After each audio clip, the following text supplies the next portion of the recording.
আসসালামু আলাইকুম এভরিওয়ান, কেমন আছেন সবাই? আশা করছি সবাই ভালো আছেন ইমানে এবং স্বাস্থ্যে। আলহামদুলিল্লাহ, আমিও অনেক ভালো আছি। আজকে নতুন আরেকটি ব্লগ নিয়ে আপনাদের সামনে হাজির। আশা করছি আজকের ব্লগটি আপনাদের কাছে ভালো লাগবে। দেশ এবং দেশের বাহিরে, কাছে এবং দূরে যে যেখান থেকে আমার এই ভিডিওটি দেখছেন, আপনাদেরকে অসংখ্য ধন্যবাদ। বৃষ্টি বিলাস দিন এবং জিলহজ মাসের শুভেচ্ছা জানিয়ে আমি আমার ভিডিওটি শুরু করছি। আর এখানে আমি বিকেলে কিছু নাস্তা বানাবো আর কিছু নাস্তা ফ্রোজেন করব তার জন্য। আর জিলহজ মাসের প্রথম 10 দিন আমরা রোজা রাখার চেষ্টা করি, তো সেই নিয়তেই আর কি এগুলা বানানো। তো রোজা যখন রাখবো তাহলে কিছু ফ্রোজেন খাবার বানিয়ে রেখে দিই, যখন খেতে ইচ্ছে করবে তখন ইফতারিতে ভেজে খাওয়া যাবে। তার জন্য কিছু ভাজা পোড়া খাবার আমি একটু ফ্রোজেন করে রাখবো, আর বাসার সবাই একটু নাস্তাও করতে পারবে এর জন্য। তো এখানে আমি কয়েকটি রোল বানিয়ে নিচ্ছি। আর এখানে আমি আলুর কাটলেট বানাবো, একদম নর্মাল ওয়েতে আলুর কাটলেট বানাবো। একটা মজাদার আলুর কাটলেট আমি শেয়ার করেছিলাম আপনাদের সাথে।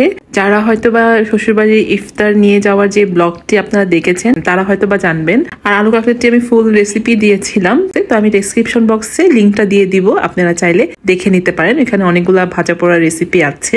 আলুর কাটলেটের মধ্যে আমি একটা কাঁচা ডিম দিয়েছি, তো কাঁচা ডিমে আমার অ্যালার্জির প্রবলেম হয়, তো আলুর কাটলেটটি মেখে দেওয়ার জন্য শিলু আমাকে সাহায্য করছে। আর এখানে আমি রোলগুলো ভালো করে কোটিং করে নিব বিস্কুটের গুঁড়ো দিয়ে। আর এই কাজটা করতে আমার কাছে অনেক ভালো লাগে। রোলগুলার গায়ে লাগানোর জন্য যেই লিকুইডটা আমি নিয়েছি, এটা ডিম দেই নাই, এখানে ময়দা এবং পানি দিয়ে আমি লিকুইডটা তৈরি করে নিয়েছি। আপনারা চাইলে এই লিকুইডের মধ্যে ডিম দিতে পারেন, তাহলে রোলটা খেতে অনেক বেশি ভালো লাগে। রোলের কাজটা আমি করব দেখে, তার জন্য আমি লিকুইডের মধ্যে ডিম দেইনি। খেতেও খুব মজা হয় এবং ভাজার সময় কালারটাও রোলের খুব সুন্দর আসে।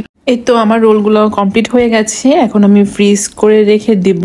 আর ফ্রিজের মধ্যে আগে থেকে আমি হাফ মুন পাই বানিয়ে রেখেছিলাম, এটা আগের দিন করেছিলাম, তো তার জন্য আর ভিডিওটা করা হয়নি। পরে হঠাৎ করে চিন্তা হলো যে না, আপনাদের সাথে আমি একটু শেয়ার করি। তো সব কাজ শেষ করে আসরের নামাজের আগে আমি এখন একটু ছাদে এসেছি। ভালো লাগছিল না, সারাদিন বাসায় থাকতে হয়, কারণ অনেক বৃষ্টি, ঝুম বৃষ্টি। তো বৃষ্টির জন্য কোথাও যেতেও পারি না, ভালো লাগতেছিল না, জন্য ছাদে এসে একটুখানি হাঁটাহাঁটি করতেছিলাম, গাছগুলো দেখতেছিলাম, খুবই ভালো লাগছিল।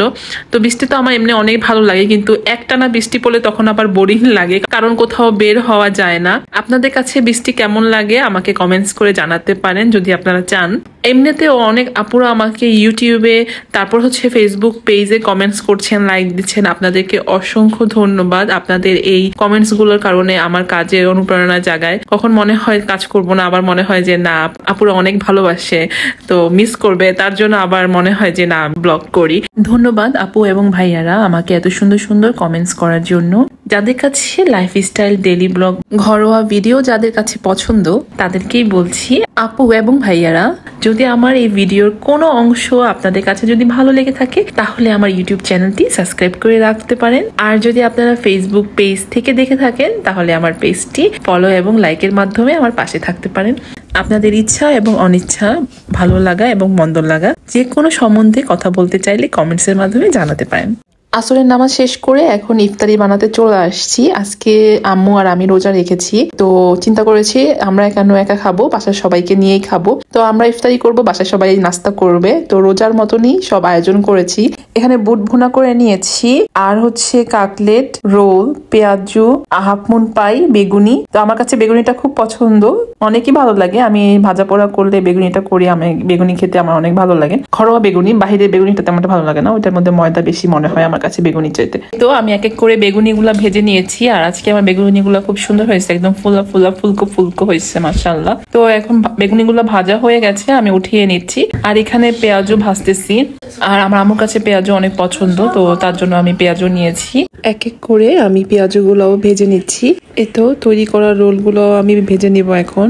আর আমার বাচ্চারা রোল খেতে খুবই পছন্দ করে, আর বেশি আমার হাতের রোলটা ওরা খেতে অনেক বেশি পছন্দ করে। বাইরে তেমন একটা রোল টোল ওরা খেতে পছন্দ করে না, তো তার জন্য আমি ঘরেই চেষ্টা করি বানিয়ে দেওয়ার জন্য। আর বাহিরে খাবার না খাওয়াটাই ভালো, কারণ বাহিরে পাম অয়েলটা ব্যবহার করে, এটা আমাদের শরীরের জন্য অনেক ক্ষতিকর। তো ঘরেই যদি একটু বানিয়ে খাওয়ানো যায়, তো এগুলাও ক্ষতিকর, তারপরও ঘরেরটা একটু হেলদি থাকে, কারণ আমি জানি আমি কি দিয়ে তৈরি করছি। বাহিরেরটা তো আমরা জানি না যে বাইরে খাবারটা কি দিয়ে তৈরি করছে, কোন তেল ব্যবহার করছে, কতদিনের তেল ব্যবহার করছে। এই তো কথা বলতে বলতে আমি সবগুলা খাবার ভেজে নিয়েছি। এই তো ইফতারির টাইম হয়ে গেছে। জিলহজ মাসের প্রথম রোজাটা আলহামদুলিল্লাহ আল্লাহ অনেক ভালোভাবে কাটিয়েছে। বিসমিল্লাহ বলে শরবত খেয়ে রোজাটা সম্পূর্ণ করলাম। তো আমার বাচ্চারা দেখে অনেক খুশি হয়েছে। এত ভালো ভালো খাবার ওদের সামনে প্রেজেন্ট করেছি। তো এইভাবে নর্মালি আমি তেমন একটা ভাজা পড়া ওদেরকে দেই না, যখন করি একটু বেশি করে ফ্রোজেন করে রাখি, 3-4 দিন পর পর একটু গ্যাপ দিয়ে যখন একটু বেশি ক্ষুধা লাগে তখন একটা করে ভেজে দেই। বৃষ্টি বিলাস দিনের সারাদিনের ছোট্ট একটি ব্লগ আপনাদের সাথে শেয়ার করেছি। যদি আমার এই ব্লগটি ভালো লেগে থাকে লাইক এবং সাবস্ক্রাইব করে আমার পাশে থাকবেন। জিলহজ মাসের শুভেচ্ছা জানিয়ে আমি আমার ভিডিওটি এখানেই শেষ করছি। Everyone stay well and stay healthy. See you again in another vlog. Thank you for watching my video. Allah Hafiz.